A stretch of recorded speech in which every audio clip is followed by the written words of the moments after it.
Hello and welcome to the West Yorkshire Football Show. It's our weekend roundup as we check in with all our teams to see how they've got on. I'm Stephen Brown and joining up with me tonight, it's a full house.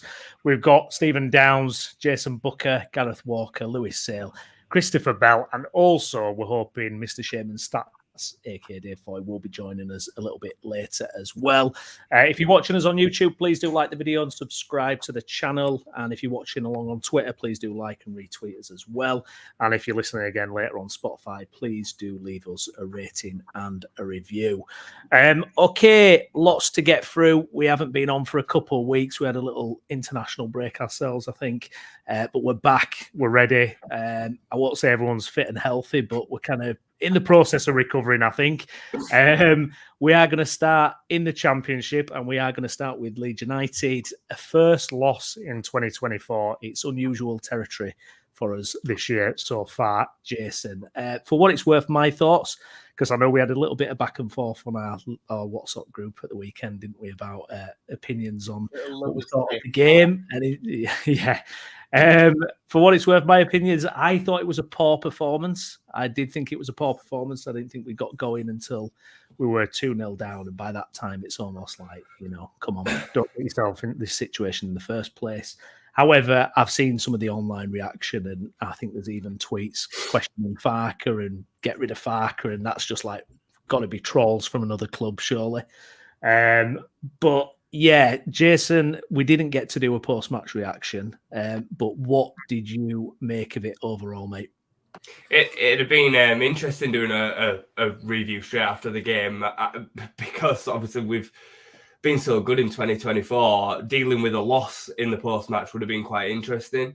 We'd have definitely dealt with it better than social media has over the last couple of days because the meltdown it's just been next level.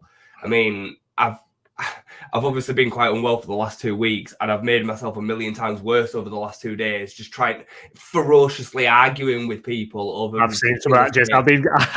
I saw you in about a 30 tweet thread. You and this other guy just battling it out. I was like, wow, this is entertaining. Some of it is just, you know what it is? It's all down to pure panic. It's panic. That's what it is. It's people not being able to control their emotions, having a massive overreaction to one result. And for me, I my point to you the other day, and I know we had a bit of back and forward about the disagreeing over the performance. I don't think we're really disagreeing over anything other than I try and deal with everything. I try and strip the emotion out of it and just see it for what it is. If we'd have come out of the Coventry game with a 2-1 win, we'd have been all saying exactly the same performance. We'd have been saying it's a decent away performance. We did his job against a really good side who had nothing to lose. Different style, away from home, all these kind of different narratives that you'd have put to the situation, and you'd have been saying it a decent job. But the facts is we came out of it with a 2-1 loss, as first of 2024, as first in 4 months. We need to have a serious perspective check as to what it was, because it weren't that bad. Like, we weren't great. We weren't at as free-flowing best. I get that. I still think there's some caveats to the reason as to why. We're hearing Ampadu wasn't well now. He looks like he's going to be out of tomorrow's game. Gruev were rushed back. We've still not got Nonto. Archie's not been in good form. Probably too many games. Rutter's still overcoming this hernia operation, and I can go on and on and on and on. The whole game that we got through, we find out that Joe Rodon were having back spasms and had to have injections to get through the game. Like, all these things matter. The form hasn't been great since the international break. The international break has been terrible for us. It has. But I'd rather not look to create an excuse around the international break. We've got international footballers, and that comes with the territory of being a successful team. So for me, I didn't think the weekend was that bad. I really didn't. If we'd have come away with a point, I think we'd have probably deserved it. I think that the 2 goals were, there were poor moments in isolation. If you watch the game back, which I did watch it back, we were having a bit of time yesterday, they didn't have much in the game, Brownie. They had one other chance away from the 2 goals that Meslier made a good save from. The first chance was a corner. which we've not notoriously been pretty poor with this season. And then the second was a counter. And I thought Joe Rodon's defending was poor, and I thought Meslier could have done better again. So, but at that point, we could have probably been 2 up before they'd even scored, and they scored after 10 minutes. I mean, we still had chances. We still had chances. Pirro should equalise. What do you want me to say, mate? I mean, there's so much that can kind of be unpacked and fallen out of it. I think what I do know is overreaction. Yeah, I think you've touched on it there where you say about hitting the panic button, the fear. I think that definitely taps into that's definitely kind of what I was kind of feeling at the weekend, because I think, this momentum that we've gathered, we've been on this unbelievable run in 2024. And I said to you on a review a couple of weeks ago, whatever, saying that I'm just worried that it's kind of turned again and kind of our little run, or not little, but our run is now over. We're dropping points, injuries, all this kind of stuff that just seems to be, I don't know, causing us issues. And I'm just like, this is the worst time for it to kind of go wrong for us. Not that it's going wrong, and obviously Ipswich lost as well, but I don't know. I feel like Leicester are back on track now. They've got the game in hand. They're top, couple of points advantage. It's one of those where I just wonder if kind of are we losing our heads at the worst time a little bit? But even that doesn't feel properly. Brownie, a 46-game season, there's going to be moments, isn't there? Ebbs and flows and back and forth. When Leicester started the run that then saw them lose a 17-point gap, they'll have been saying, well, this is the worst time possible because it gives Leeds the opportunity to actually catch us. And with 5 games to go, they could actually be level on points. Like all these narratives can get written in any way, which way you want. Sure, it's not ideal that with 5 games to go, we've now lost 1 game. Come on, let's get his heads back on.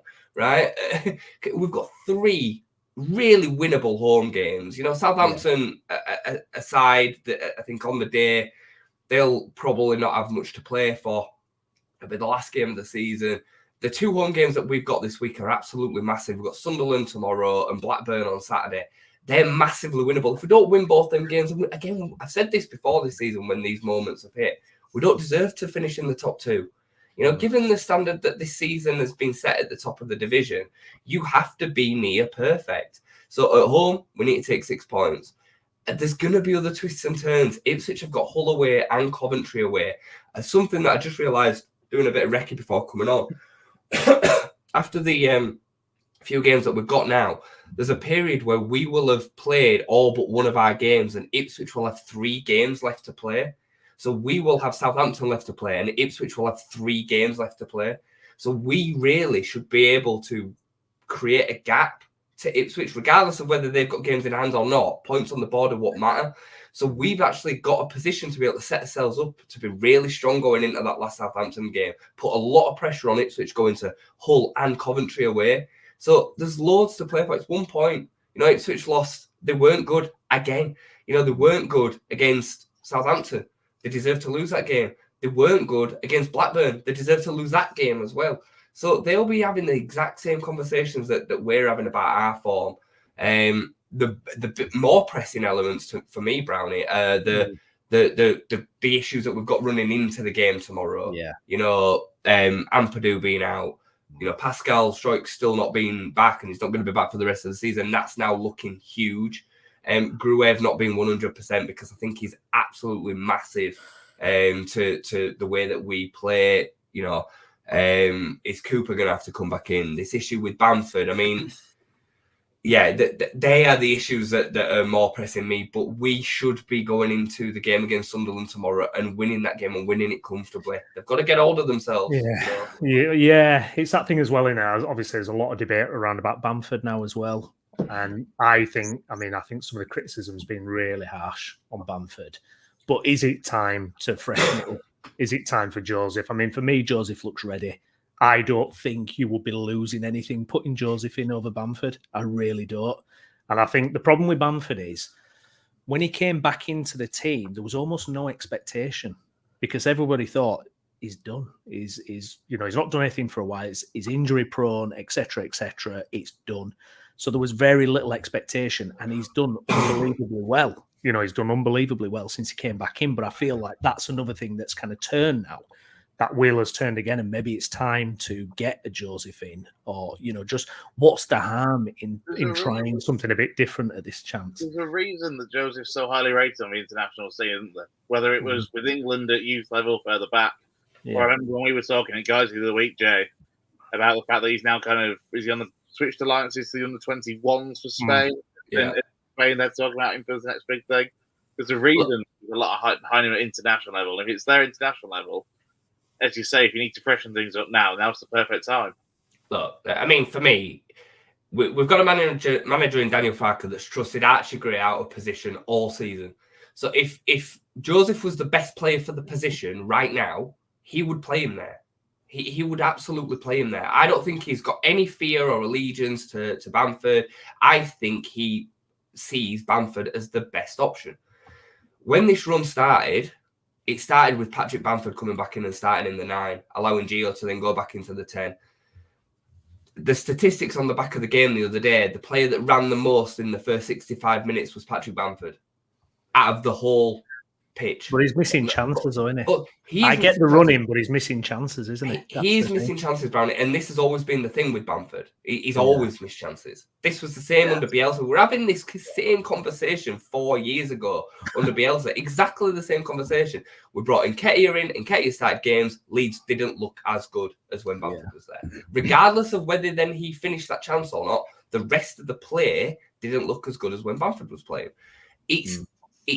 It's definitely a bit of a paradox. I understand the clamour for it. Daniel Farke, I thought, summed it up perfectly in the pre-match presser today, in that when we have an academy player, we always clamour for them, regardless of whether we've actually seen them play at first team level or not. Now, I don't think Mateo Joseph's that kind of youngster anymore. He's not Ryan Edmondson, who me and Brownie have referred back to before, in that Leeds fans were like, oh, start Ryan Edmondson over Bamford, even though nobody had even seen him play ever. And at 23 level, he weren't even that good. Yeah, like it's not that. Joseph is going to be some talent. And the moments that we've seen him, he's proven.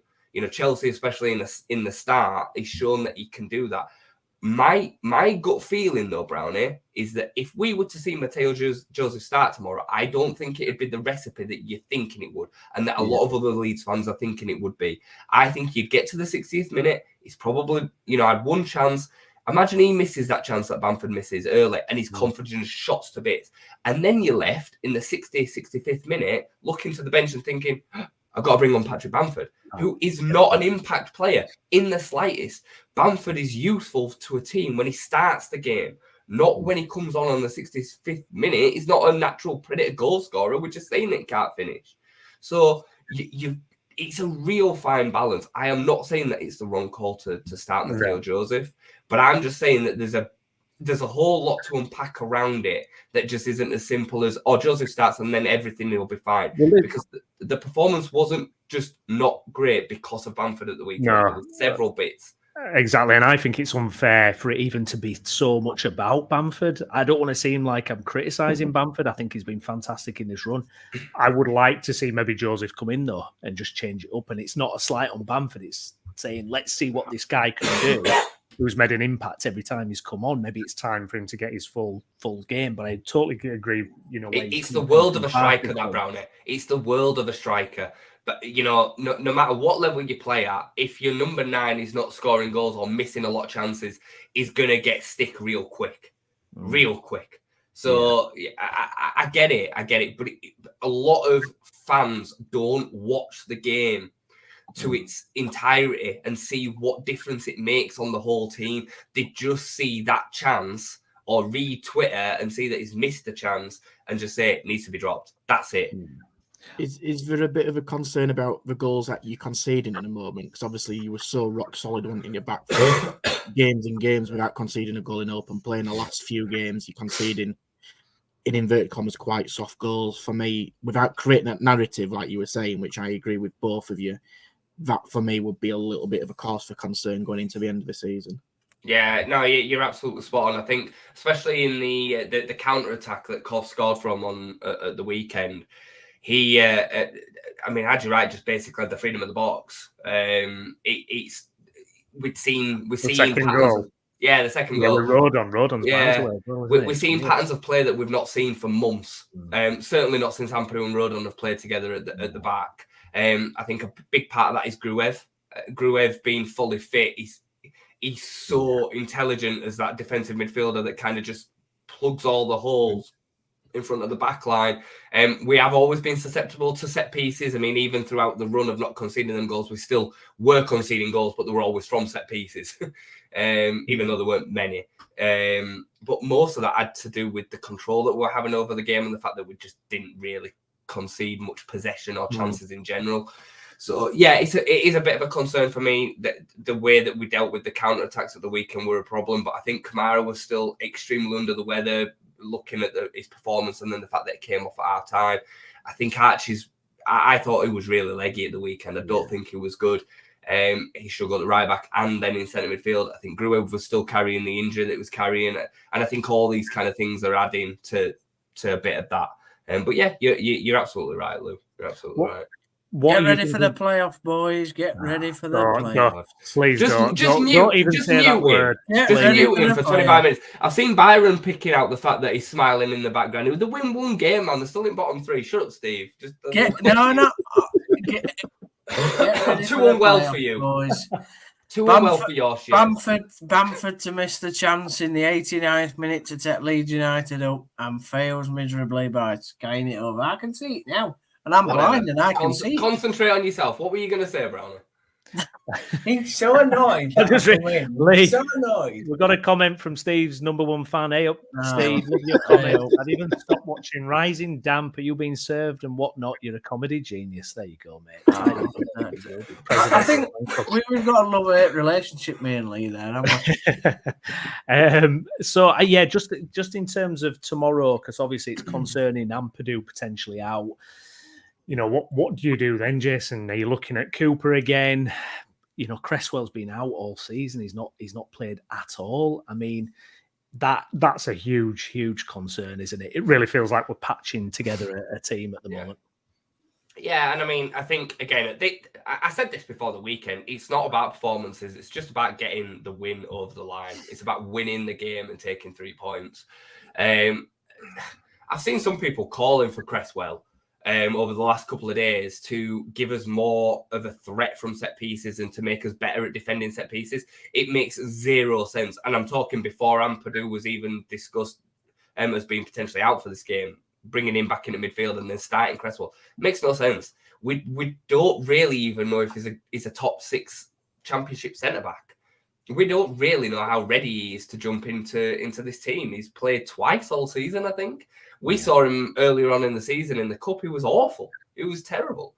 And I'm not slating him. Like, at the end of the day, he's our 5th choice centre-back, and that's the position that Daniel Farke sees him in. He's a very old-school centre-back. He can't distribute the ball in the way that Daniel Farke needs him to. He's got no left foot. He's not particularly quick. Like, for me, I think if Ampadu is out, you need to start Cooper there. I know a lot of people are not going to like that, but at home, against a team like Sunderland, who have been really struggling this season, I know they have improved a little bit as of late. But for me, Cooper starts. If Stroik's out and Ampadu's out, he starts. Yeah. It's a concern. I don't want to see Cooper starting. Please check me here. Like, I don't. But he's our 4th choice centre back, and he's the best we've got if Ampadu's out. Yeah, absolutely. What about Nonto? It was good to see him back because, as Farke alluded to in the press conference today, he was absolutely on fire before that international break. Yeah. Got injured in the international break. I actually think Nonto would have made a huge difference since that international break. I feel like Dan James, I mean, it's tricky for him. Obviously, had that issue with Wales, missing the penalty, and you can maybe just see there's a little bit of a dip in James, a little bit of lack of confidence, possibly has crept in. And it's hard. It's different as well when you know there's not a player there challenging you and pushing you like Nonto has. I think that's actually worked really well between the both of them, that they pushed each other. But when that's not there, you know, things can slide a little bit. I think you're definitely seeing a bit of a hangover with James. He's a huge confidence player. And I think what happened in the Wales in the international break, I think it's definitely playing on him a little bit. He's not looked as confident to knock the ball past the defender and go at players in the same way as he did before the international break. Maybe it's just coincidence, but it doesn't look that way. When Nonto came on, he certainly looked lively. I don't think Nonto's fit enough to play 60, 70 minutes, though, from what we're kind of hearing. I expect it'll be exactly the same team tomorrow, with the exception of Ampadu if he's injured, simply because of the injuries. I think Connor Roberts is exactly the same. I think they were both expected to be fully fit for the Middlesbrough game, which isn't for another week and a bit. It's a week on Saturday, isn't it? So yeah, I would be shocked to see either of them start. But if he is fit, I would absolutely start him. I think he would give us the injection change that we need in comparison to the team that's kind of been going out there recently. Because I don't expect him to start Joseph. Whether I would do it or not is irrelevant. The only thing that matters is whether Farker will do it. And I think he would bring Nonto back in if he's fit enough to give us 60 minutes. I think he will start. Yeah, good stuff. Just before we let you go, Jason, because I know you're battling on, we appreciate that, mate. The Sky Sports fixtures, they've changed a couple of games again.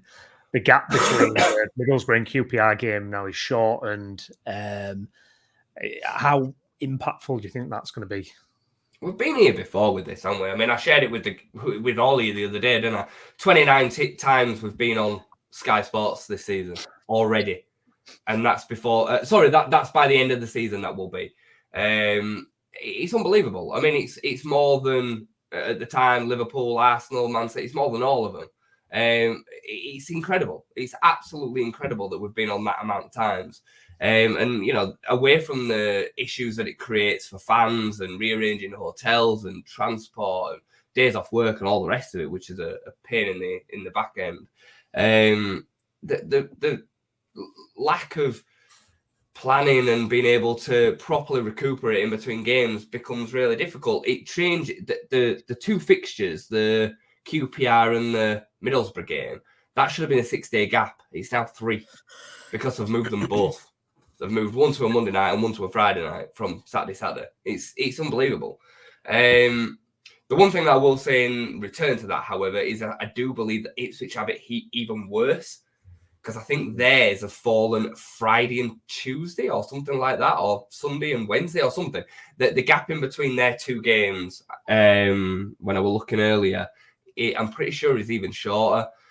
So it comes with the territory, doesn't it? It comes with the territory. This stage of the season, being in these kind of battles, again, I would rather have all this kind of chop and change and problems and be within this title run and have this pressure and have this stress than be bog standard flat in mid-table or even worse in a relegation battle. Like the facts are is and I said this to a few Leeds fans the other day. This is the truth. I know there's some wry smiles in the panel here, but it's the truth. Like, the last 2 seasons have been horrible. They've been horrific being part of a relegation battle. It's not fun. As much as it gives you something to play for, it's not fun at all. And being in bog standard mid-table like we were in the Championship for years and years and years, that's boring as well. So, we're part of probably the tightest title or promotion run this division's ever seen. All 3 of us are likely to finish on over 90 points. It's never happened before. So, for me, I'm just trying to embrace it as much as I can and enjoy it as much as I can.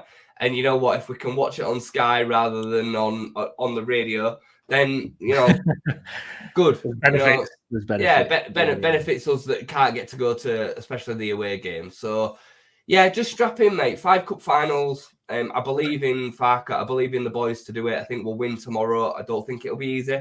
I think every game between now and the end of the season will be tough. 1-0s, 2-1s, 2-0, but right late in the game, 1-0 for till the last 5 minutes and we score on the counter, that kind of thing. I'm expecting it to be tricky. I'm expecting you to be going out of your absolute mind every game and me saying, Brownie, calm down, it's okay, Farker's got this, that's what I'm expecting. Fingers crossed, mate. And like I said, the absolute worst case, we're finishing the playoffs. Yeah. You know what I mean? It's not the end of the world. And the absolute worst case, I'm kicking him out. That's it. The absolute worst case, we have another season in the Championship, and we can enjoy winning more. I want to be in the Premier League, but we can enjoy winning most weeks again for another season. I'm not allowing myself. I'm not allowing myself to be like just all consumed by it like we were under Bielsa, because it made it not fun. It just made it not fun, and it should have been, you know. So yeah, that's how I see it, mate. I hope that's a good overview of how I'm feeling about the situation. But let's just keep us heads, man. Like, if we lose, like, look, we'll come on the review on Tuesday, right? I'm guessing we'll probably do one, maybe Wednesday, whatever. And if we've lost, I'll probably have a mini meltdown myself, right? Because losing at home to Sunderland at this stage of the season, given the position that we're in and what we've got available to us, is not acceptable. But losing away at Coventry, 2-1, they had nothing to lose and everything to gain by getting that win. They're still in with the chance of getting playoffs themselves. A good side. Ellie Sims and Hadji Wright up front are a real problem centre-forward partnership. It's not the end of the world losing that game, guys, when that's the first loss in 16. Yeah, there we go, Leeds United fans. If you need a boost on a Monday evening, there you go. Thank you, Jason. Really appreciate that. Please subscribe to the channel if you've not already. We're just a few short of 1,000 subscribers, so really appreciate if you could do that, and also like the video as well. Okay, we're going to move on now to our Championship counterparts, Huddersfield Town. Steve, a 1-0 win over Millwall, a 94th minute winner. You must be absolutely delighted with that. Was it a bit of a smash and grab, or what did you make of it, mate? Well, to keep it short and sweet, because Lou won't get on until about midnight tonight, because we've had 70 minutes of Leeds chat. But yeah, it was fantastic. That's what you get when you don't have a review, innit, Brownie? Yeah, exactly. When we don't have a review, this is what you get. I can keep it to 10 minutes normally. So it was fantastic. Yeah, it was great. It was. Well, the actual 90 minutes of the game was rubbish, but the last minute was superb. So you pay your money, you get a minute's worth of great football action. Yeah, it was all right. I mean, overall, we had probably the better chances. They had a few good chances, but didn't sort of take them. We didn't take them, but we had more of the better chances and should have scored at least 2 goals, Josh Garoma, before we got the eventual winner. But my God, like I'm just this following Huddersfield Town Football Club. I am not going to live to a ripe old age, am I? To be honest, because the key. Why can't they just win 4-0 and just be done with it? Just go out and smash them 4-0 in the first 10 minutes, and that's it. The game's finished. But no, we leave it till the 94th minute, and there we go. So it was a much needed win, a huge win, a vital 3 points, and therefore we did the job. That's what we did. We did the job. I enjoyed Brighton Writer's comments after about he was getting annoyed with them because it was so windy and he kept it in long balls. And he was like, no, play it on the ground. What are you doing? But does it feel with Brighton Writer now that this is a guy? I mean, I've heard some comments, fans saying, look, this is the man. This is the guy who's going to sort it out for us long term. Are you feeling that way, Steve? Yeah, I think, obviously we've looked over the last couple of performances and things have happened where it's been disappointing. We haven't got the results that we needed, more or less wanted, but definitely needed. But I do believe in him long term. Yeah, I mean, why not? Listen, we've been through so many managers now that we are Watford light. We are basically the Diet Coke version of Watford. So we need to get away from that. We need to back the manager in the summer, whether we do stay up or we go down, and go in with an actual plan and not just think, I tell you what, we'll just see how this goes, and then we'll get to November, sack a manager, and then we're in a whole world of trouble again. So, listen, he speaks very well. I think he hasn't got the players at the moment to play in the style that he wants. So we'll see a big change in the summer with that. I think we'll see quite a number of players come in and a number of players leave. And that's what it needs, a massive, massive overhaul, because this squad is, well, the battle doesn't exist anymore. We've gone that far down the battle. The bottom of the battle is rotten and doesn't exist. I did see your video that you did last week with Callum and Zach. Really good video. That one really good and interesting debate. Thank you. and you talked a lot about the direction of the club and lack of plan. Obviously, a big thing you were talking about was season ticket increases and everything like that. Helps when you win a game, though, doesn't it? Helps everything kind of smooth over a little bit, doesn't it?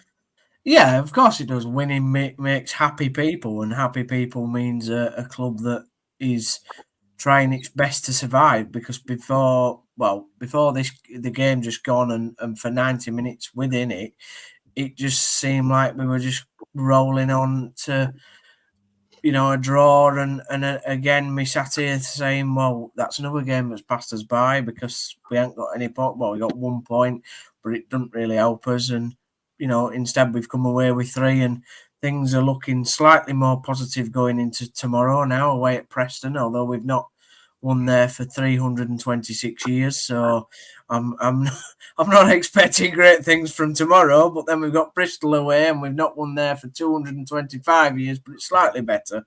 And then we've got 2 massive home games against Swansea and Birmingham.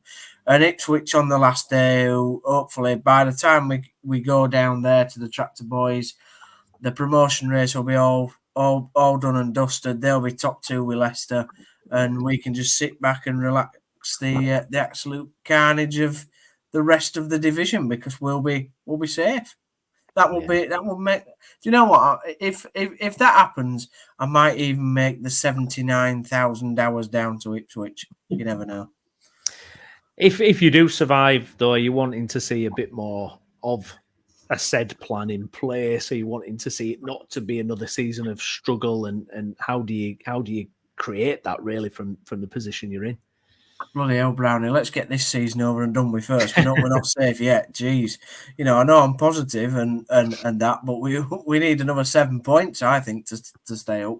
But yeah, if we do stay up, we go into next season and, like I said, we need a whole new squad, really. We need to spend 8 to 10 million on this squad and get us up to a level where we're not looking over the shoulders every year.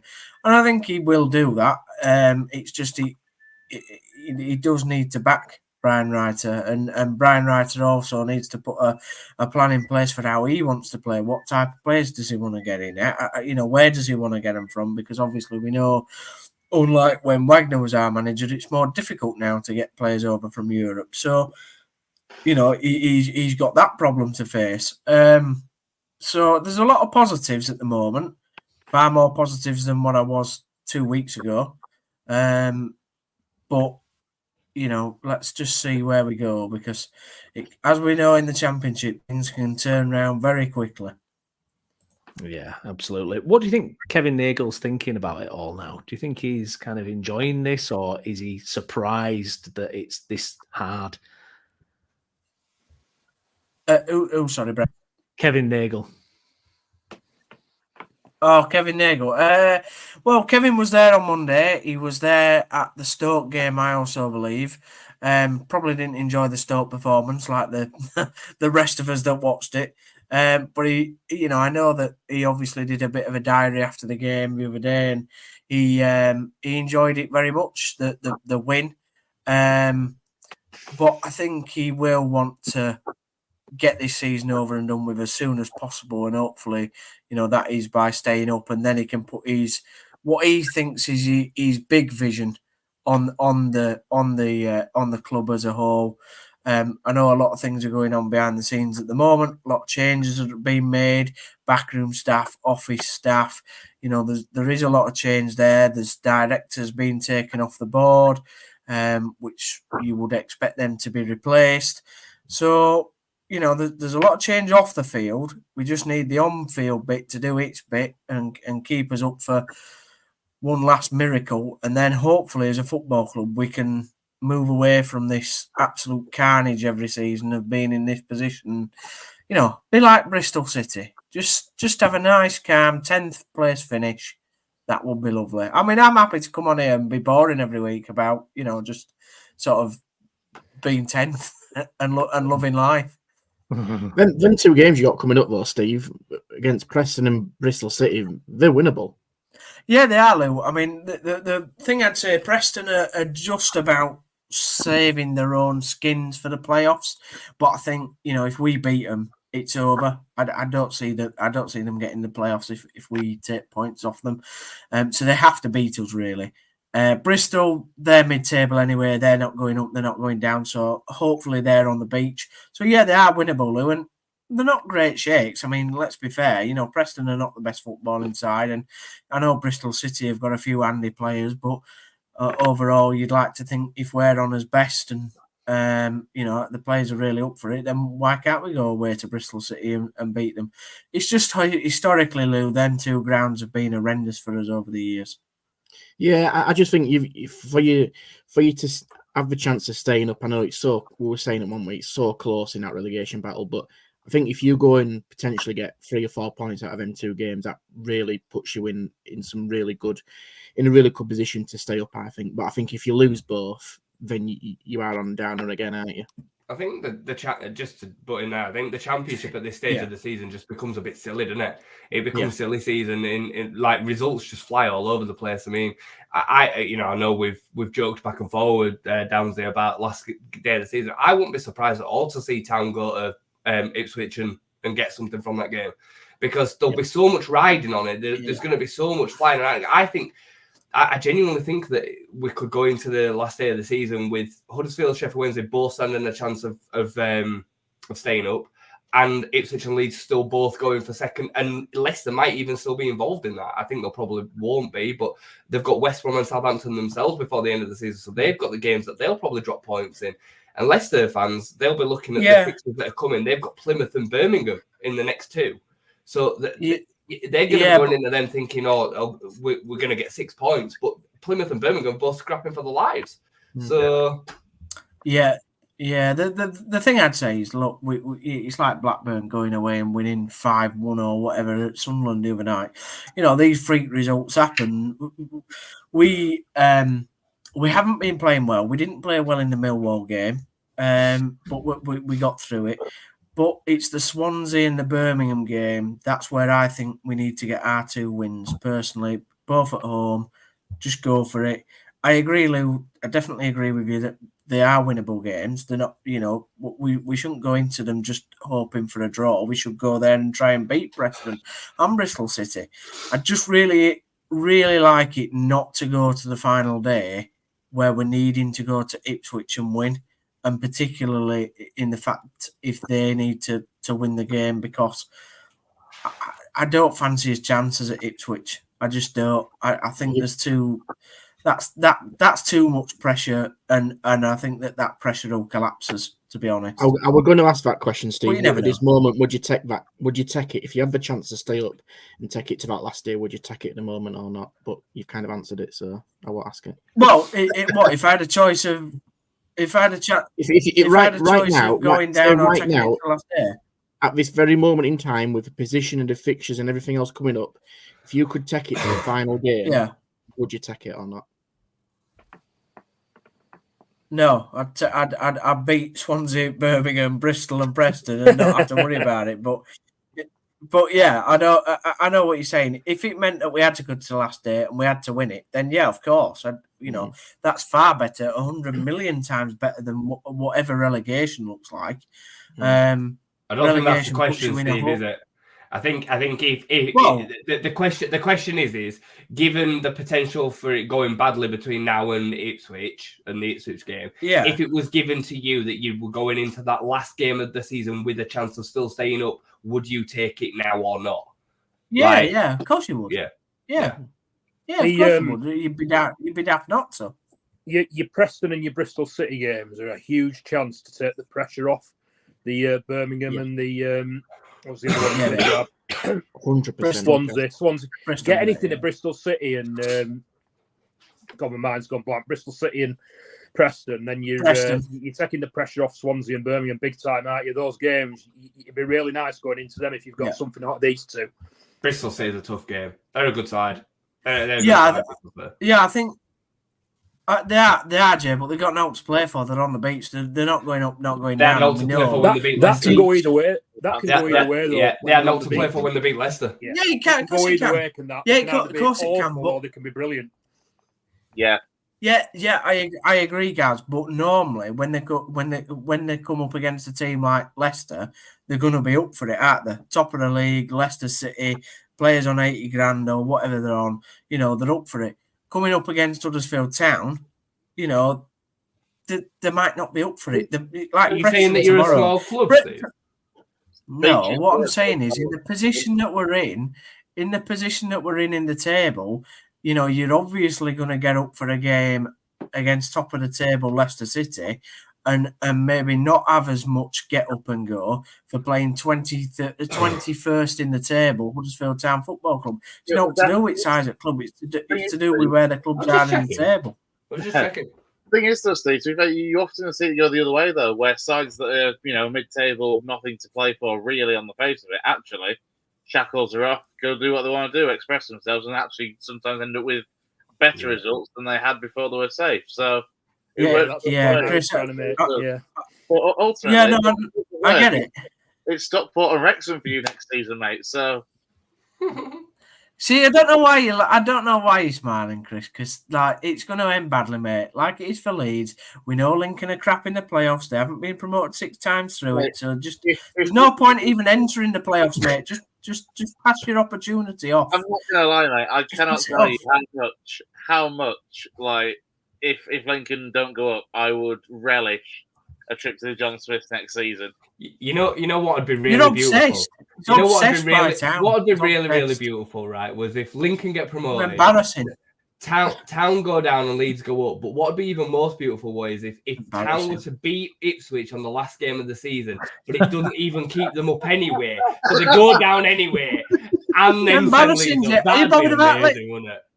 Jay, you're obsessed about Town, mate. You're obsessed. There we go. No, you are. You and Chris need to tag team each other because that's all you're bothered about. It's Huddersfield Town Football Club. Chris is more bothered about us than Lincoln, and you're more bothered about our relegation scrap than your own failed promotion. There you go, Steve. You might like it. If it quacks like a duck and walks like a duck, it's probably a duck. That's all. Well, we ain't got a duck on this podcast. Yeah. No, Brownie, they've sent me off into different tangents here, mate. Get it back on track. What else do you want to ask me about Town? Well, that's it. That's everything. I'm not bothered about Huddersfield Town, I'm afraid. Thank you very much, Kick Chris out, will you? Oh, is that it? Is that my bit over now? That's your bit, mate. Thank you very much. Much appreciated. All right. I've got to go now, lad, so I will love you and leave you. But thanks very much for the entertainment. Thanks for the questions, Lou. Jay, shut up. And Gaz, I'm really sorry that Bradford didn't win. And it's looking bad, mate. Oh, you did win. Sorry, I don't look at League Two. Sorry, mate. Sorry. I know you used to us not. You will be doing soon, mate. Pay a bit of attention. Shut up, Jay. I'm not bothered. You can say what you want. You'll be seeing who's coming up from League Two. See who you're going to be playing. I'm not bothered. Well, it won't be Bradford anytime soon, will it? If we're being honest. Hey, don't start digging Gaz out. He's just attacking everyone now. He's just going for everyone. He's looking up for Halifax soon. He's been here. Honestly, lads, you've. It's fine. I like Lou. Lou's my favourite on this podcast. Anyway, always speaks sense. Jay, just keep on dying, mate. Cough it up, lad. Come on. Good stuff. Well. So anyway, see you later, boys. Yes, see you later, down there. Thank you, mate. Bye-bye. If you've not liked the video already, please do and subscribe to the channel as well. Deck's on fire. I've just got to say, put his muzzle on. Love it. Get your comments in, subscribe to the channel, all that good stuff. Okay, we're going to drop down now to League Two. We're going to move over to Gaz. Well, it was a win, Gaz. And before we get on to off-the-field matters and appointments since we last spoke, a 1-0 win over Gillingham and a pretty serene day, a kind of slither of feel-good factor back, I guess. Yeah, it's like I keep saying every time I come on, it's just bipolar with Bradford. Like we go on these awful runs where we look dreadful and we don't win for ages, and then now we've gone back on a run where we've taken 2 wins and a draw out of our last 3 games. So it's just bizarre, really. We've just got no consistency whatsoever. But then most teams in the division don't either. And that's why, those last couple of playoff places go down to the wire kind of thing. I mean, we're not going to get there now, but the only thing that stopped us getting there is those 4 awful results that we had last month, where we lost 4 on the bounce heavily.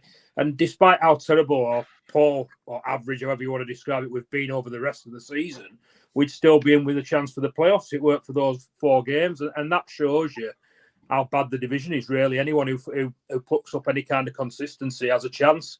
Hopefully we can do that next year, but it's been a major problem. I think we probably highlight it more than anybody else. Like I say, we go on these winning or non-losing runs for ages, and then we go on non-winning runs for ages, and it just makes zero sense. But then that's Bradford City, and that's League Two. Yeah, indeed. A special mention for Brad Halliday as well. Scored on his 100th appearance for the Bantams, and what a goal it was. Yeah, he's definitely player of the year this year. I think the only one who runs him anywhere close is probably Gilead. Halliday's been brilliant since he came in last year and this year. He only didn't get a shout last year for player of the year because obviously Cook and Lewis were so good. He was probably 3rd last year. Scored a good goal. Well, I'll say a good goal. He cut inside and hit it with his left foot from outside the box. Keeper probably should have done better. We were right behind it, and the keeper got his hand to it, and somehow it squirmed under him and went in. The game as a whole, Gillingham started quite well. Had 2 or 3 chances. Sam Walker made a couple of good saves. We had a block. We blocked one on the line. But other than that, they sort of, after that early spell, they were quite disappointing, really, to say that they still had were in with a decent shout for the playoffs. We sort of took over after that, especially after we'd scored. And they didn't really offer anything in the second half, and we were the better side and deserved to win based on chances. But Brad Halliday's definitely a highlight of the year, and like I say, player of the year, and hopefully he'll be one that will stay with us next year. Yeah, absolutely. I mean, just before we kind of move on to other matters, it seemed kind of, it's strange with City because obviously they defensively were all over the place a few weeks ago, and then it actually looked quite solid at the weekend, if not a little bit disjointed up front. Yeah, I think I mentioned on the pod a couple of weeks ago, we did kind of have mitigating circumstances. I know everyone was up in arms and we were terrible, and we thoroughly deserved to get hammered in those 3 or 4 games. But we had defenders missing, we had problems injury wise and availability wise with internationals for those 4 games. What's been interesting is Dan Oyegoki's come back in since he's come back from Brentford, and he was pretty poor first half of the season. To be fair, didn't look great. Fans didn't rate him at all. Came in as sort of the right back cover for Halliday or to compete with Halliday at right back. But since he's come back, he's kept John Tompkinson out of the team in the last couple of games. He's played on the right-hand side of the back 3, and he's actually looked really good. And he'll probably unlucky not to get man at match on Saturday. Settled down in that position, looks decent. Like I said, John Tompkinson is another loanee we've had who's been decent, very quick on loan from Norwich. Those are 2 players that you might look to try and keep next year if you could. You're probably not going to be able to, especially with Oyegoki, but Tompkinson, you might have a chance. And then Platt's come in back into the centre of the back 3. We've looked a lot more solid with him in the middle. Sam Stubbs, he's out with, I believe he's got a fractured skull from the injury against, was it Wickham? It was the Wickham, it might be the Forest Green game. He actually got elbowed in the head and has suffered a fractured skull and got booked for the privilege in that game. So he was booked for the challenge. So he's out, Ash Taylor's out. And then we've also brought in Kieran Kelly's moved back to the left-hand side of the back 3. When we were having selection and injury problems, he was having to play in the middle, and it really unsettled him because he'd had a decent season up to that point. But then when we didn't have anyone else to play in the middle, he moved into the middle and really struggled. Obviously, since Platt's come back, he's been able to go back onto the left-hand side, and he looks more settled again. Just seen Ian's comment, Matty Platt. I don't know, a lot of City fans rate him. I've seen a few that don't. I personally do. I think he's our best option to play in the middle, probably with Sam Stubbs. Them 2 will be fighting it out when everybody's fit to play in the middle of the back 3. But we've looked so much better since he's come in and back from his hamstring injury. And we look a lot more settled defensively. You mentioned going forward. We're not quite clicking going forward. Callum Kavanagh looks a really good player. Jory was out on him when he signed. But he's been impressive so far, and we've done better since he's come back from international duty. He went away with the under-21s, and Disappointingly, I don't think he played, but since he's come back to us, he's been a real sort of breath of fresh air, looks a real threat. And obviously, Bobby Poynton coming in and playing as one of the eights in midfield, sort of supporting the front two, he's been a positive as well. Andy Cook's a bit off it at the moment, but you know that he'll come good again eventually and he'll score goals. He seemed to struggle a bit on Saturday. I don't think it helps when we're lumping the ball in the air to him. I don't think he's a target man. I don't think he's ever been a target man. I think people look at him and think because he's a big lad that, that's how we should play. But I always think he does better when the ball's on the deck. And I think that could have been part of the reason he had a good year last year with Hughes. But yeah, front not quite clicking, but defensively look a lot more solid again, which we definitely needed to be. Yeah, indeed. Off the pitch then, I think since we last had you on the show, Gaz, Stefan Rupp's open letter came out, which was obviously much needed. We had a little bit of chat in the group discussion about that, whether it was kind of non-committal, is it the timing because of season tickets, etc., etc. But there's been a bit of movement off the field. There's been an appointment of head of football, David Sharp, who's had a pretty interesting time of it already, to be fair. I think he began his career at Wigan. He was a director at Wigan, and then he was named chairman following Dave Whelan's resignation there. He was only 23 or something at the time, which is just absolutely crazy. But he said in that letter, Stefan Rupp, that maybe there's got to be more investment and looking to kind of widen the footballing operations. So do you see this as a big positive, Gaz, or are you skeptical about this appointment? Actions speak louder than words, I think, is what most City fans would say at the moment. We kind of heard a bit of this before when Eddie Reich left. Stefan made a couple of big promises at the Player of the Year awards, and they never really seemed to follow through. And we've kind of we've not seen any investment and we've not seen any plan or strategy to drive the club forward. He's making the right noises now with that letter. I think it was the minimum that needed to happen to try and get fans back on side, because there were so many saying they were going to turn away and not renew. And you could totally understand that, because, as I've said time and time again on the pod, with no plan, with no strategy. So yeah, investment. I hear that he says that he'll support the club with more investment into the squad next year. He made some kind of hint about Valley Parade as well, which is a big one. Obviously, that's a cross we have to bear with City, with the rent that we have to pay. So whether anything will come of that, I don't know. But like I say, his actions speak louder than words. The first one that he could be tested on was what he said about Ryan bringing someone in to help.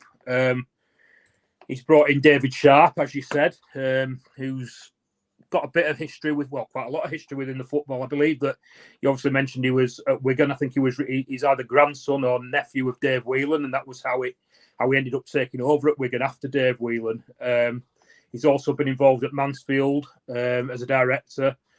Left there, I believe, to focus on his family business, and now feels that the time's right to come back into football.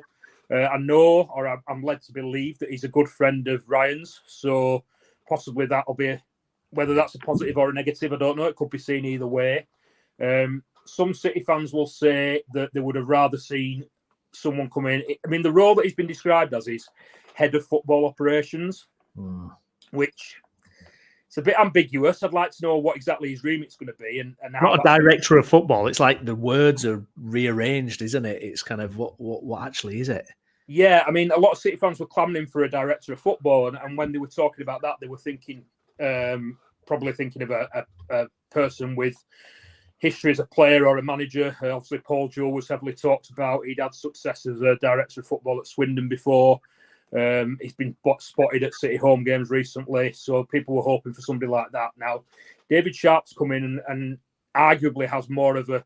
I'm not an expert on what his career's been like, but you would, on the outset of it, think that he's had more of a history on the business side of things. Obviously, he's a friend of Ryan's, but he has got experience. He has been a director of football before, so any help that he can bring to the club is obviously going to be much appreciated. One of the first things he said is that he wants to bring a plan and a strategy in, and now that's music to City fans' ears. If he can go through with that and bring a plan and a strategy and develop it with the manager and with Ryan and everyone else involved with the club, as I've said time and time again, and I'm not the only City fan who says it, that's been the problem at City for years. It's been too short term. It's all been on the here and now.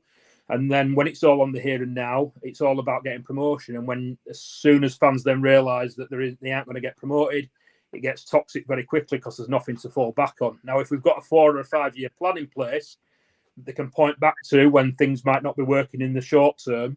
That's going to be a positive and something that people can buy into. So if he can do that, then that is, like I said, a huge, huge positive. What I would like to know is how his role affects Ryan Sparks' role. Like, if we've got David Longo doing commercial side of stuff and we've got David Sharp doing the football side of stuff, what does that leave Ryan doing? I'd like to know how this all sort of works a little bit. Maybe you're not going to get to know that because you don't know everything that goes on at a football club, but it's definitely a positive on the face of it. Like I say, actions speak louder than words. He's made a promise there that there's going to be a plan and a strategy. So fingers crossed that comes through and we see that going forward. And then, yeah, we've got something to look forward to. Yeah, indeed. It's Barrow tomorrow and then it's Salford at the weekend. How do you see those going, Gaz? Like I say, it's so we're just bipolar at the best of times. I'm going up to Barrow tomorrow. It was a game that was rearranged at the last. Well, say rearranged at the last minute. It was postponed at the last minute. A month or so, a couple of months back, we were already up there. It got postponed at like 1:30, 2 o'clock when we were already there. Barrow have got obviously something still to play for. They're in the playoff mix at the moment, looking to cement that. But I don't think they're probably not going to get the top 3 automatics, but they're in with a good chance of cementing a playoff place. So it'll be a really tough game. I'd like to think that we can carry on our good form, but like I say, you just can't predict with City. It's just one extreme to the other, no consistency whatsoever. If we play like we did after we took the lead on Saturday, then we've got a good chance against anybody. But then we could all equally play as badly as we did in the 4 games last month and just be absolutely terrible and get spanked from left to right. Salford, another one, they're below us in the league. I think Carl Robinson, obviously a lot of experience at League 2 level and League 1 level, but not really got them firing on all cylinders at Salford just yet. The game that they played against us not so long ago, I think they looked quite good, to be honest, and I thought it was a sign that they'd be moving up the table, but it doesn't seem to have happened for them just yet. So again, you just don't know what's going to happen. We could win it, we could lose it, we could draw it. Anything could happen with City at the moment. That's only, like I said, there are 2 of the away games we've got. The other away game we've got before the end of the season is Walsall, who are up there challenging for the playoffs. Anyone can beat anyone in League 2, Brownie. You just don't know what's going to happen. Like I say, if we play at our best, we've got a chance of beating anybody. But equally, we could play as badly as we did in the 4 games last month and get spanked. So, honestly, I don't know. Yeah, good stuff. Thank you, Gaz. If you watch it along, please do like the video if you've not done already, and do subscribe to the channel on YouTube as well. We're nearly at that 1,000 mark. It'd be nice to get there before the end of the show. Well, we were hoping to speak to Mr. Dave Foy about Halifax Town. They're back in the playoffs, but hopefully he's still got time to join us. We'll see. I've sent him a message, so we'll see if he gets back in touch soon. So we're going to mix it up a little bit. We're going to take a look at Guiseley because there was some surprising news from the Lions as they parted ways with manager Andy Welsh, and they stated, unfortunately, we haven't seen the desired improvements and momentum in the team's performances and results as we approach the final stages of the season, and felt a change was needed to give the squad the best chance of picking up as many points as possible in the last 5 games. They then promptly lost to Rylands 2-0, unfortunately. Chris, I know we haven't got you for much longer, so I just wanted to get your thoughts on that, mate. Pretty surprising, wasn't it? Yeah, I think it came a little bit out of the blue as far as some were concerned. It seems when you look at kind of social media, there's a bit of a split between some that were surprised and some that weren't. Some people are citing things behind the scenes, but obviously it's just one of those things. People will always come up with things about the behind the scenes because it's not out there, so people always speculate. But I think in terms of on the pitch results, yes, it's been a bit of a poor run that's seen them drop away from the playoffs. But I mean, I was there with Jay for the Lancaster game, which they lost 3-2. It was a bit of a lackluster performance. It wasn't quite the urgency that you expected from a side that was chasing the playoffs and needed really to get the result on the day to make the playoffs. But there was a bit of a feeling afterwards of, right, okay, well, that's probably the playoffs done for the season when I was talking to some of the people that I know there. But that wasn't the end of the world. You know, it was a case of just seeing the season out with Andy, getting to the summer, changing the squad, going from there. Obviously, that statement then came out a few days after that Lancaster result, and yeah, what's happened has happened. And Liam Tong got a really good set of results in his first caretaker spell, which, to be fair, I think at the time went on perhaps longer than even he expected it to do. But it's, yeah, as Jay says, it certainly didn't feel like it was a terminal result for Andy at all. But I think it's perhaps indicates a change of plan, perhaps at board level, in terms of where the club goes here. Because I know Lou, you talking to us in the group chat. Coincidentally, Craig Elliott at Buxton only a week or two ago, maybe a little bit more, announced that he's going to leave his job at Buxton at the end of the season. So that's one of those things. As soon as you kind of put two and two together, you can easily get five. It was a lot of people that could see the logic because Craig Elliott has been linked with the guys' job before in the past, hasn't he, Lou? Yeah, I'll be honest. I'm absolutely baffled by Andy Welsh parting ways with Guiseley, and I'm not sitting on the fence with this. 1-13, lost 8, drawn 3.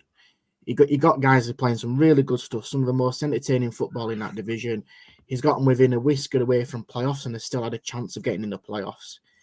And with 5-6 games to go, they decide to part ways. I just don't understand the rationale that whether something's gone on behind the scenes, we'll never know.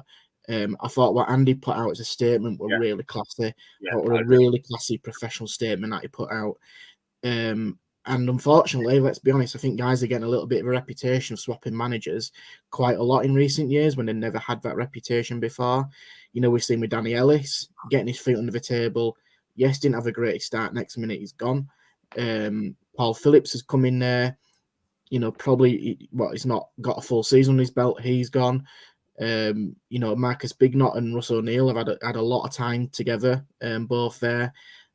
The managers keep on going, and I generally think I don't know what the club are expecting, whether they're expecting to get playoffs and get promoted. Well, but I think Andy Welsh was doing a decent job there, and I'm really surprised, and I can't. And this is nothing against like Satong, who's taking charge at all, because I actually feel quite sorry for him having to come in this situation to try and galvanise the players, and he's potentially got a pre-season ahead, possibly, we don't know. But it's just, more questions than answers.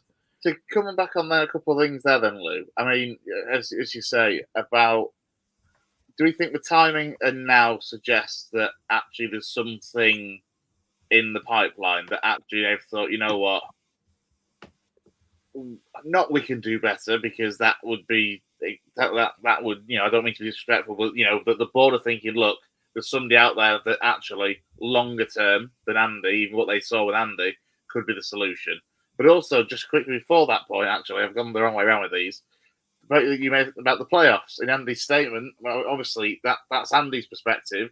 It said that the playoffs weren't talked about by the board. There wasn't an expectation from the guys who board, in Andy's words, in that statement, for them to make the playoffs. So, yeah, I mean, what do you make? I obviously understand, it's about the whole bafflement about it, but do we think that, as I say, the reason it's come to this, if there was no real talk about the playoffs, is actually there is somebody out there that they want for the longer term, that they see as a better long-term option than Andy?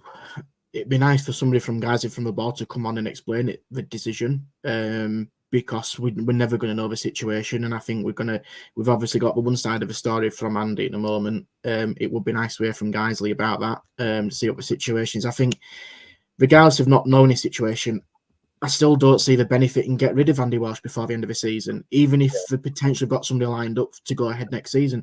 What benefit are you doing by getting rid of a manager when your reputation's already, a little bit edgy in terms of swapping and changing managers? Why not keep him for 4 or 5 games? Just give it the go. And if playoffs are out the question, which I actually don't think they were, if I'm being honest, why not just ride it out to the end of the season, see what you can do, make the best of the situation you've got, and then come at the end of the season saying, you know what, decision was made, we've got where we are. But I think at the moment, like I said earlier, I think it creates more questions than answers, and I was really surprised when I saw it, and I actually do generally feel sorry for Andy, because I think he's got a good reputation as a good manager around his local area. He's pretty much built that squad midway through the season. since what was it when he joined in October, November. And like I said, we were playing some of the best football in this division. You know, people were saying guys are a good team, but we're knocking on the door of playoffs. He's changed the squad and he still kept momentum by getting results and being very close to playoffs. I could appreciate if he's built a squad and it's not worked out and they've actually really fallen down the league and, you know, kind of looking over the shoulder of possible relegation, but they're absolutely nowhere near it. And yeah, the recent, you know, past couple of results haven't been great, 100%, and you've been there to see the Lancaster performance, so judge it better than me. But I think it's I think it's quite harsh on him, I'll be honest. But it will be interesting to see which way they're going this summer, whether Tom gets it or whether somebody else comes in. But then again, the person who's got to come in charge has got to have the time to do it. And at the moment, when you look at the merry-go-round have gone through managers, there's no guarantee that's going to happen. Yeah, I think Tom's still got hopes to continue his playing career because what is he at most? 28 at most? He's not, you know, he's still near finished as a player yet, so I can't imagine that Liam would want it on a full-time basis. And he had, like you said, he had a good start when he was when he was interim manager before, but this is a different squad and you're in a different part of the season. It's you can't compare the beginning of the season to where they are now. And like I say, if you have got somebody in, then it needs to be announced pretty much straight after the final game of the season. So everybody's in the clear and they've got a clear direction of where they're going, who's got coming in, and is there any players that they can bring alongside him. Because the longer that drags on, Guiseley they're not the favourites to go up. They weren't the favourites this season to go up. They had a chance, but there's better teams in this division than Guiseley. And Guiseley were doing well. So the longer that drags on, I think for them in the pre-season, if they're not announcing who the manager is, you know, there's going to be a few Guiseley people not looking forward to the beginning of next season. Nah, I agree that needs resolving sooner rather than later. In the grand scheme of things.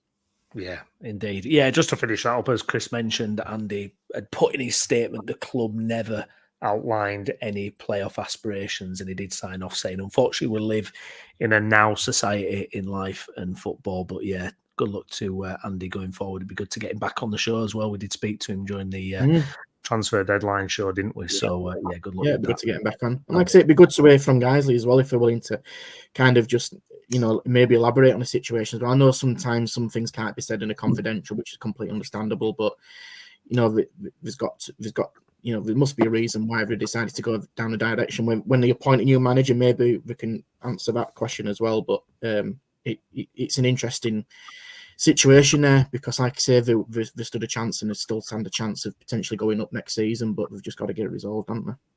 Yeah. Indeed. Staying in the Northern Premier League then, Lewis, Bradford Park Avenue. Well, an absolutely vital win against Basford, a couple of places above them, the team they're trying to hunt down. But is it just too late for Bradford Park Avenue, do you think, Lou? I'd say so. I really do. The actual quality game was poor. It was a poor game. Two teams who were clearly struggling. And like I said, Basford have probably just got enough just about, but their run of fixtures, it's not favourable on paper. I think we've got Macclesfield and Radcliffe coming up and then Bamber Bridge at home. So they've got to get probably at least what I think maybe a point or two just to survive, which they're probably capable of doing at their place. Poor quality game. You know, Avenue opened the scoring after 4 or 5 minutes. Probably one of the bright sparks when Danny Whittaker's brought in his agent to Bolton. He's been leading the line really well for Avenue, to be fair. And even though it did look like one of those slow motion goals that you think the keeper should do a little bit better with, I think accuracy was just spot on, to be fair. And it kind of caught the keeper out. It just couldn't get across. But then, to be fair to Basford, they dominated the game in terms of possession. They kind of played the ball around pretty comfortably without really challenging Ellison in our goal. He made probably 1.5, decent tip over the bar. But the goal was quite, if I'm being honest, quite laughable from our situation. Matthew Thornhill, who's been in the Football League before, people will know him, was pretty much running and orchestrating everything that they were trying to do. And the space between defence and midfield was just completely unacceptable. He's almost run 20 yards into space, and we've said it before with other games as well that the conditions on Saturday were windy, let's be honest, and especially down at Horsfall, it's like a different climate. And the lads hit it from 25 yards and it's gone into the top corner, but he should never be allowed that space to run into, should never be allowed to get that shot off. And once players got that time and space with a wind in his favour, what's he going to do? He's going to hit it. And it's a cracking strike. Luckily, from our perspective, we got back on the score sheet just before half-time. A really rare goal from a set piece. It was almost, I don't know if it was choreographed. We might say it was. I'm not too sure. Near post corner where Ted Lavelles flicked it into the corner, which was nice to see because I can't remember the last time Avenue scored from a set piece. We normally concede from them. And then the second half was just nothing to write home about, really. Poor quality from both teams. Very few chances, and probably Avenue to the credit stuck it out, which was encouraging because recent weeks Leeds have been absolutely squandered. I think when I was looking last week, I think this is what's cost Avenue this season. I think from winning positions across the season, Avenue have dropped 30 points. Wow. Which is just unbelievable. If you had them 30 points, let's be honest, it's not going to happen. Every game isn't going to be the case, but you had them 30 points, you're talking mid-table mediocrity, which is exactly where people were hoping to be. But when you drop that amount of points from winning positions, there's no chance you're going to stay up. So, yeah, I mean, listen, the result is all that matters, isn't it? We said that earlier with Jay, that performances don't really matter now, results do in all situations. But Avenue were absolutely banking on Stafford and Basford to just not win a game, and we've got to win all the next two, which, let's be honest, is unlikely because I can't remember the last time we put 3 wins together. So it's hard, it's desperate. And to Wayne's question, yeah, James Anson has played. He's been coming off the bench for the past about 20 minutes, 25 minutes. He's a threat still at his age. He wins headers. He's strong. Listen, it's no secret. He's lost a yard of pace, but who doesn't? When the footballing career goes on a little bit, but he's done a half decent job when he's there. People were asking, if they were really annoyed at some of the tactics that Danny's been doing from when we were 2-0 up against Radcliffe, wanting James Hanson at half time to help soak up set pieces. I'll be honest, James Hanson missed a couple of headers from set pieces on Saturday, so. It's one of those situations that people are going to say, "Oh, he's a big man; he should be able to read it out." Well, it's not always the case. Crosses come in, he's 1-on-1 into our area, and James was marking his lad, and the lad got better than James, and he's headed it over. So, what people don't criticise that perspective because they see James Hanson and they go, "Oh, well, it's just another player." But if that was somebody else the week before, they'd be going, "Well, why has he missed a header?" We've got to kind of judge everybody by the same. And that's not to say James Hanson were bad; he wasn't bad, but we can't be asking him to be putting in set pieces and help defend headers out when he's missing a header himself. So, he has been playing, but he hasn't been starting the game. I don't think he suits the way that Avenue want to play. I think he's been brought in as a bit of an emergency, just in case there's another option there to be had, and it just adds a little bit of vital experience that we need. Do I think he'll be there next season? No. Interestingly, we were where we sit at City on Saturday. There were a few people keeping their eye on the Park Avenue score, and we're all just saying the same. Like, you've just been so close the last few weeks. I mean, the missed penalty, the throwing the lead away, and as you've alluded to there, how many points you've dropped from winning positions. That's just really been sort of highlighted over the last 2 or 3 weeks when there has been an improvement, hasn't there? You've talked about Danny getting the boys, playing to a plan. Looks like they know what they're doing. They're communicating with supporters a bit more. And it's just that old Achilles heel of just throwing points away. And if you'd have got those extra 2 or 3 points now, you'd probably be a lot more confident of staying up. But as it stands, you've got to win your last 2 and hope that the others drop points. And it's just a real shame. Like I say, everyone at City will keep. Some lads behind us said they used to play for the Park Avenue youth team, and we were just talking about it at half time. We're all saying the same. You just sort of just that little bit at the last minutes that's cost you. Yeah, it's spot on, Gaz, and it comes down to that. We've been our own worst enemy with it. We can't blame anybody else but ourselves. It's not a coincidence when you drop so many points from winning positions. And listen, that's been happening before Danny was here, and it's happened when Danny has been here. People, I'm surprised because I still don't think a lot of people have taken to Danny at all, which I can appreciate because the start of the season, start of his campaign, we haven't won in 9 games, 100% not acceptable form. But for me, my perspective, he's got a bit of a plan, bit of a philosophy of how he wants to play football. And he's actually probably given us a bit of a glimmer of hope until probably the last few weeks, really, where other results. Other teams have got half decent results against other teams, and like you said, Gaz, we squandered ours. But for me, the positive is that if there is to take a positive, we have been getting in situations where we have been leading games. We have been trying to take the games to teams a little bit more. We haven't got the quality to do it, and I still don't think the players that are there at the moment probably fit his plan and how he wants to play. But you wouldn't have had us to win 2-0 at Radcliffe. For me, the big gap in it is the mentality and attitude of naivety within the camp and leadership, just to kind of hold on and do the dirty stuff, really dig in and grind that result out. But at the end of the day, we were not good enough. We haven't got the leaders in the team to do that, to see out, not even just a draw, but to lose the games. You just can't drop points. We said it, didn't we?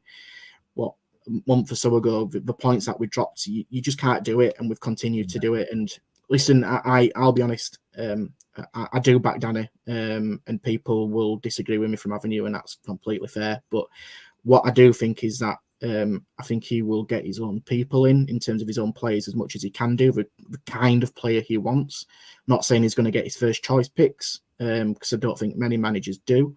But what he will do is he will try and get players that fit the formula that he wants, even when we go down. And I know that the plan's in place for pre-season to really hit the ground running. And when I'm saying that, we're talking about a schedule that's pretty hard hitting for some of the players that might be coming in or already there if he decides to keep some of them, because one Avenue have had a real tendency to start the season shockingly bad, which is put on behind the 8 ball straight away. And it's quite clear that there's going to be probably 1 or 2, 3 teams in that division who are capable of getting promoted. And without any disrespect to that league, a team like ourselves with the calibre of manager and the players that we should hopefully be able to get, and in terms of being, I say in inverted commas, a bit of a bigger club in that pool that you can pick from, anything else, if we do get relegated, or anything else other than promotion, is an absolute failure. And I think Danny recognises that. I think he knows that anything other than that, it will probably not have a job at the end of the season or midway through the season if we're doing that bad. Who's your last game against, Lou? You've got games for you next. Who's the last one? So we've got this weekend off because we're due to play Mask. So we've got this weekend off, and then we've got Gainsborough, and then we've got Matlock away. So and Matlock are on an awful run. Their manager's just gone to Baseford, ironically. They're on an awful run, but it could be done by then. The biggest fixtures coming up is Atherton at home to Stafford. That's the one that's big. If you on paper and you're kind of looking through the games and saying, "Oh, that's a win for this team." That's the one that could really hurt Avenue. And also Baseford at home to Bamber Bridge on the last day. Bamber Bridge and not been brilliant all this season. So, listen, the possibility's still there. There is faint hope. But like you say, the issue is we've just squandered too many points. If you don't drop, you like you said, look at that table. If you don't drop, covering Gaz off there he is. But even if you win half of them 30 points, you're comfortably staying up. So there's no excuse. People say no, Avenue should not be in that position. We absolutely should be in that position because we've just thrown away too many points in that division. Yeah, and it's like deja vu, isn't it? It feels like 12 months ago, Lou. We were talking a couple of games before the end of the season where it looked unlikely that Park Avenue were going to stop up then. And, I think if anybody watched back the videos and, you were talking about this 12 months ago, about the fear of this could happen, double relegation, and, it's staring it down the face. So the issue has been recruitment of players in terms of on the field situation.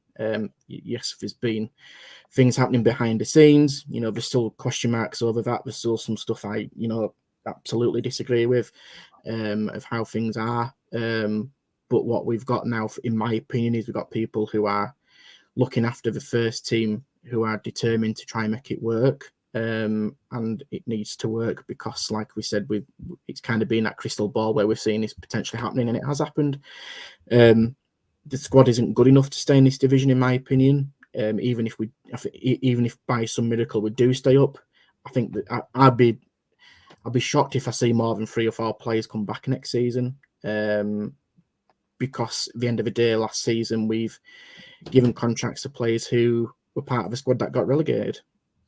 That's the top and bottom of it. And when you look at it quite naively, is that just isn't good enough, is it? But I think where we are at the moment isn't not a coincidence. Like I said, I kind of called it. I think a few of us have done. The biggest thing now is to kind of just somehow, and I don't know how, but somehow just draw the line under it and completely just start again from the first team perspective. You know, Dan's were talking about clearing the squad for Town. It needs it at Avenue because nobody's going to come and play for Avenue because it's a part Avenue. I've always said this, you know, there's not many Avenue fans at all, but what I will want to see is players who fight for each other, fight for the fans, literally just do what they can do to win a game. And I haven't seen enough of that in the past few years, unfortunately, my perspective. And, you know, I remember, you know, he's kind of harking back a bit, but when we were in the playoffs, you know, you were seeing players who would, said this before, just throw the bodies at shots on target and defend their lives. You know, they would come off that pitch pretty much broken because you knew what they were capable of doing, and it would absolutely go to the 95th minute to make sure that they got that result. And that's what the fans want, and I think that's what the fans have not seen for a while. And listen, that's not to say that the players are not doing it. I just don't think they're up to the standard of where we should be. And yeah, I completely see a lot of changes happening, regardless of what division we're in next season. Yeah, absolutely. Yeah. I mean, I remember seeing Avenue. Probably I watched quite a few games around about 2012, 2013, and they were exactly what you described then. A lot of heart, a lot of fight, and quality as well. So it's sad to see how it's gone, really. Okay, let's move up a division. We're going to have a look at Farsley Celtic, who got a much-needed win, Lou. 1-0 against Peterborough Sports. Massive 3 points and ends a 9-match winless run. Yeah, a massive win, and they've got to back it up tomorrow night at the same place over at reverse fixing against Peterborough. Wasn't a classic, seen the game back, but sounding like a broken record, it's a result that matters. Farsley had a goal disallowed earlier in the first half, and then shortly after, Coulson, who's quite well known around the region, especially at likes of Scarborough, is nodded one in from a corner. And then that was pretty much where the game was. I know Laban in goal as well has had an absolute blinder of a game with some of his saves. If anybody gets a chance to watch it, you can tell that he's a higher level goalkeeper. He's kept Farsley at the moment, in my opinion, with a shout of staying up. I think if you hadn't had a goalkeeper of his calibre and quality, they'd probably been further down a division. But then second half, they've nearly not won the game in terms of, penalty was given away. Dan Lawler, the captain, struck the bottom of the post, and you need a bit of luck in these situations, and the ball hasn't bounced back to the Peterborough player. It's not bounced anywhere. It's literally just cannon straight off out towards the touchline, which is just perfect from a Farsley perspective. It's out of danger. And then right at the very end, again, if anybody gets a chance to watch it, Rory McCauley for Peterborough Sports has blazed one over from it must be about 3 or 4 yards. I don't know how he's missed it. But yeah, he does. So sometimes you've got to have a bit of luck in your favour. Farsley definitely had that. Again, say it about the conditions. It's not favourable even down at Farsley either. And at this kind of level, those kind of conditions and the windy conditions play a massive, massive part because you're not surrounded by the high stands that kind of deflect the swirling winds that happen. So, but Farsley have done it. They needed that win, and they now give themselves half a chance of staying up. And the biggest thing now is that they've got 2 huge games, like I say, tomorrow against Peterborough away. Yeah. I think if they get a draw away, that'll be a decent result, but probably from the start they'll need to win. And then they're facing resurgent Darlington away on Saturday as well, who are just above them as well. And that gap between the teams is starting to close a lot now. Farsley and Darlington are probably maybe just have enough, but they've had to put a run just to get out of the situation. Blythe are getting dragged into it now. Any team around there, you just don't want to be in that situation because it looks like the other 3. Well, I know Gloucester City definitely got confirmed with Bishop Stortford at the weekend, but from Farsley's perspective, they've again been dragged into it in the past 2-3 months, and now fortunately for them, they've got the games. It's still in their own hands, I think, to get out of it. But if they don't get a win in them 2 games, then I do fear for them. Yeah, indeed. We were hoping to get Shaman Stats on tonight, Mr. Dave Foy, to chat all things Halifax Town. It doesn't look like we're going to get a chance to speak to him, but we will cover Halifax in a little bit more depth next time. But just a brief word on them, Lou. They've moved back into the playoff places, 2-0 win at Kidderminster. So 4 games left. They've got Oldham on Wednesday, but it's doubtful whether that's going to go ahead or not. It doesn't look likely. Should we have a look at that pitch, by the way? I've got the only pitch that's worse than Bradford City's. There we go. After the Panthers have, egg chasing on it. So, wow. Yeah, but it's an exciting end to the season for the Shaman, isn't it?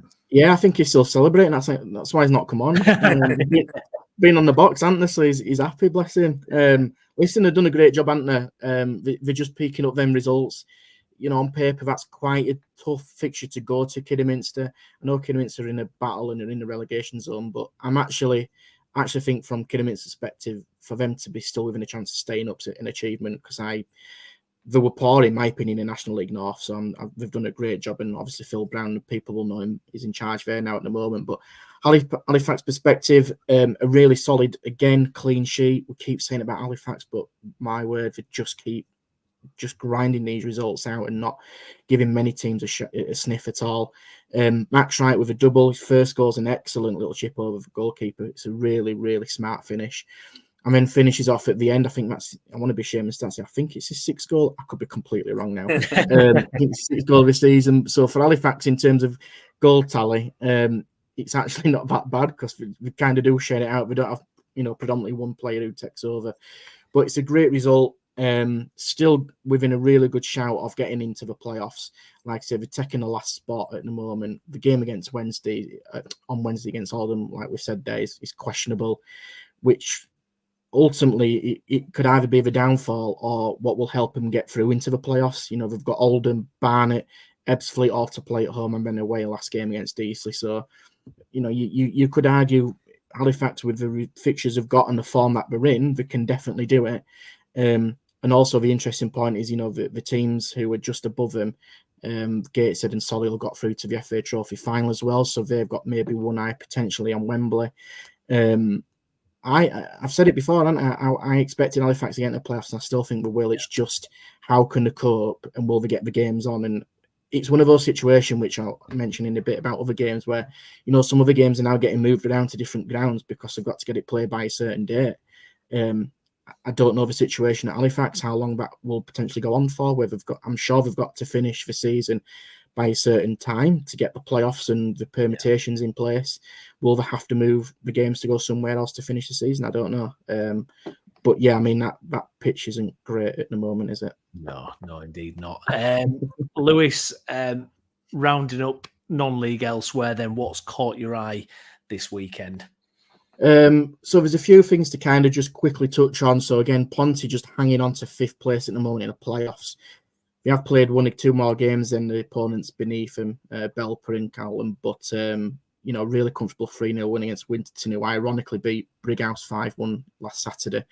Who've obviously parted ways with Bill Powell as well, with Paul Quinn, former Brighouse manager, going back there after 10 years out. So that's quite a significant move. Both play each other on Saturday. Brighouse host Ponty, and that's a massive game, both ends of the table. Ponty to stay in the playoffs and Brighouse to just stay out of the relegation zone.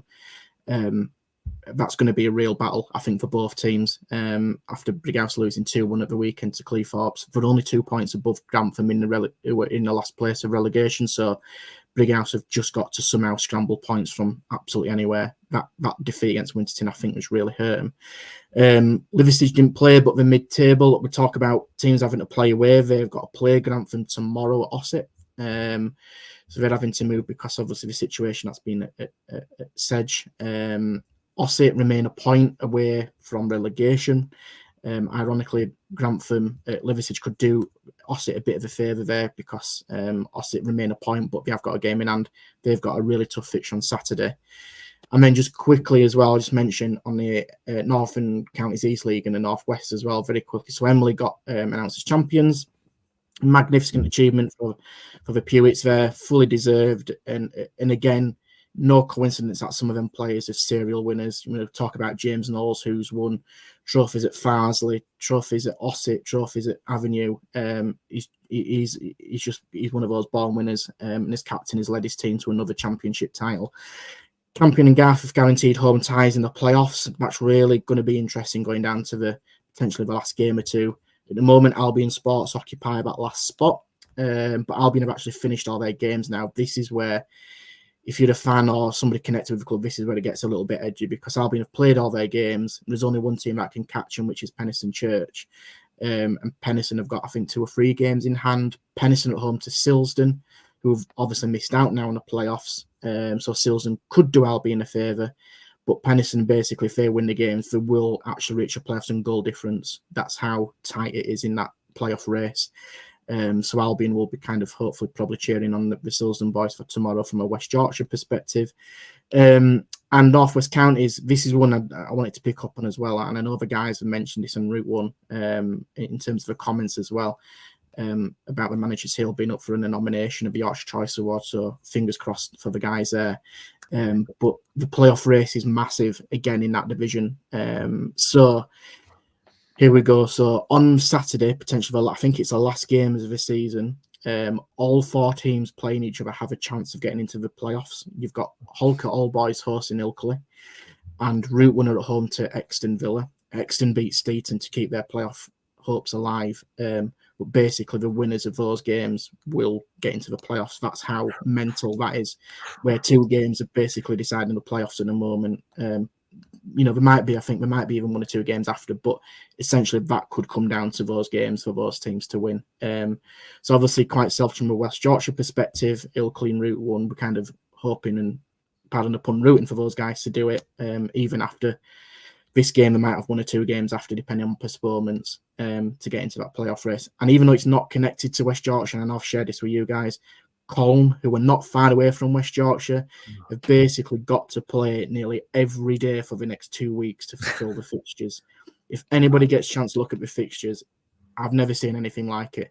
If you talk about momentum getting into the end of the season, wow, it is unbelievable. Again, this comes down to finishing a game by the certain date. But I think basically, ironically, the referee apparently turned up on Saturday and postponed a game that was due to be played. So I think it's crazy, something along the lines of, from this week, I think they play Friday, Saturday, Monday, Tuesday, Wednesday, Thursday, Saturday. It is, honestly, it's kind of gone viral, but wow. Again, it's one of those where they're probably going to have to move. I think they're playing at Steeton, I think, this week. Might be tomorrow, actually, for having to move the games. But again, people talk about non-league and the weather affecting, and we talk about pitches, don't we? Have a bit of tongue-in-cheek with Gaz about Bradford City and Halifax and stuff, but listen, this is what we've got in West Yorkshire. This is what the teams have got to deal with, and they've got to get the games on by a certain time, which is just mind-blowing. But somehow these teams have got to play, whether it's on a park pitch or on the car park, somehow got to fulfill the fixtures. Fantastic stuff. Well, I want to thank everybody who's been on the show this evening. We had Chris Bell, we had Lewis Sale, Gaz Walker before, we had Jason Booker, Stephen Downs as well. So thank you everybody for watching and for commenting. Please do like the video if you've not done already, and don't forget to subscribe to the channel as well. We'll be back next week for the Monday show, but myself and Jason will be back tomorrow night for a post-match review of the Leeds United game. So we will see you then. Thank you very much for watching.